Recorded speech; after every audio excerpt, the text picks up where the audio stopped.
Hello and welcome to School Gardens with Ease podcast. I am your host, Leila Mireskandari, and this is episode number 8. In this episode, I'll answer the question, who should be growing school gardens? No matter if you're a parent, teacher, a school admin, or community gardener, or else, if you're following this podcast, you probably don't need convincing that we need to grow school gardens. What you are probably feeling unclear or conflicted about is who should do it. Because it seems like a lot of work, and everyone who attempts it seems to be having a hard time with it. So, who should it be? Parents, teachers, community partners, vendors?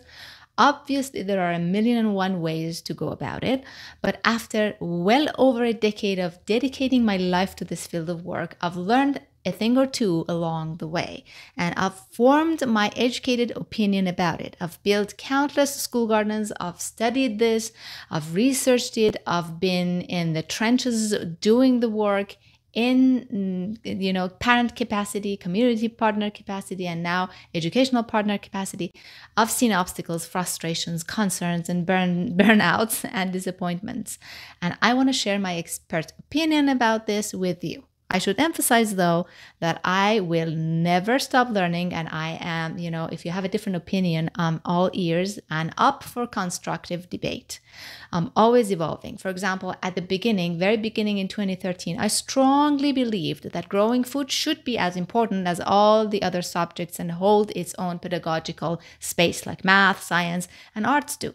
Even though I still would love to see that happen, I've wisened up to now know that we don't need such a drastic change in the educational system to include growing food. The lines between different disciplines have also blurred for me. I think a lot more multidisciplinary now, and I've seen enough math and science taught in a school garden and enough gardening taught in social studies and geography to know better.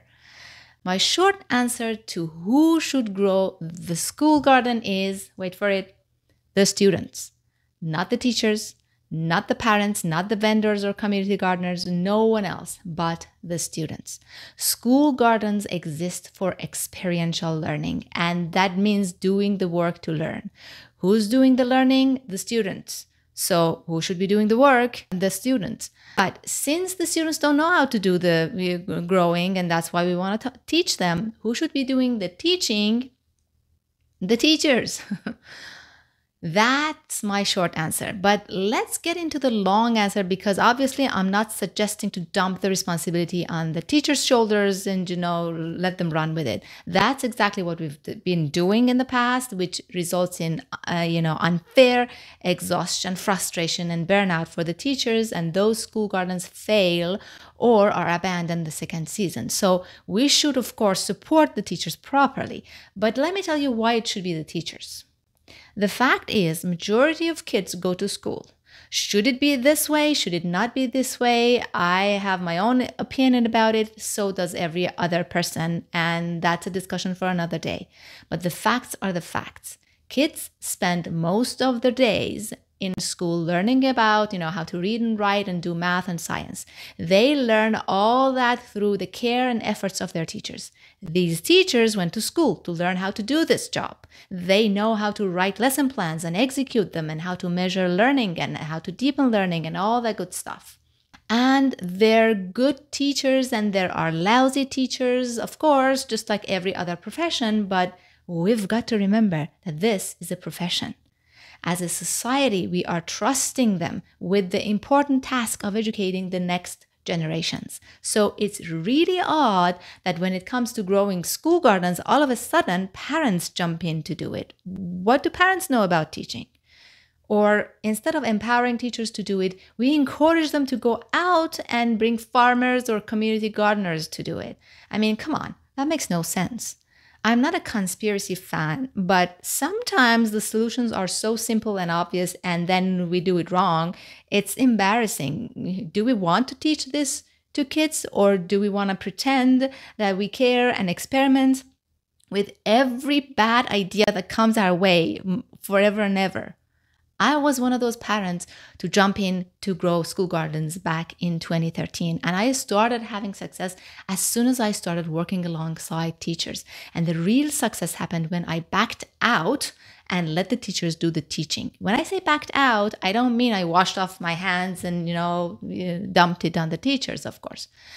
I put all the knowledge I gained over the years together with my permaculture training, my master's degree in studies, in my education studies, and most importantly, the trial and errors and experiments that I had done.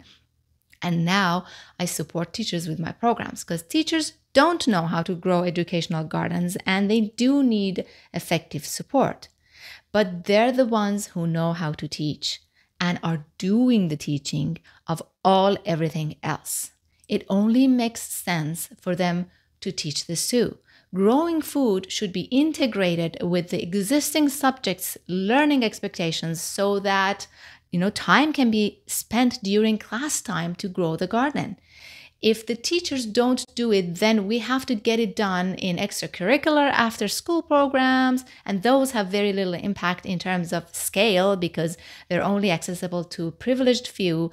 And to make it available to masses, we should put social programs behind it with non-existing budgets. And we all know how those programs famously fail, get discontinued, and they're never a long-term good solution. If the goal is to teach the next generation how to grow their own food, meaning all the kids that go to school, our best bet is teachers. Now, no matter how you feel about schools or schooling, the fact is that we already have a well-established social structure around it. So let's leverage that. We've already built schools, an entire support system around those schools. We've already trained teachers to teach, people who love doing this, by the way. We already send our kids to these schools under the care of these teachers for many hours per day for 12 years. All we need to do now is to empower and support those teachers.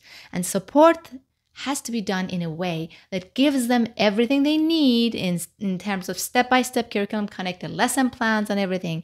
And it has to be done in a way that makes them feel trusted and gives them autonomy. That's the type of support I provide. Contact me if you want to work with me. Of course, not every teacher has to do this, but I know there are enough teachers who want to and are desperately looking for good solutions. Enough to build one school garden in every school. And when those teachers are successful, the number of willing teachers will grow exponentially. So, to wrap up this episode, school gardens should be done by the students, led and taught in by teachers, and only supported by parents, vendors, and community partners. When I say all done by the students, I mean all of it, even the building of the garden. Now, don't you underestimate your students. Even though one of them is not as powerful or capable as one of us adults, when 20 of them put their mind into something, they can move heavens and earth in a matter of one instructional hour. More on this in the future episodes. This is the easiest way to grow school gardens and the most impactful with biggest results, both in terms of the produce and in terms of the learning. Thank you for listening. I'll talk to you next week in a new episode.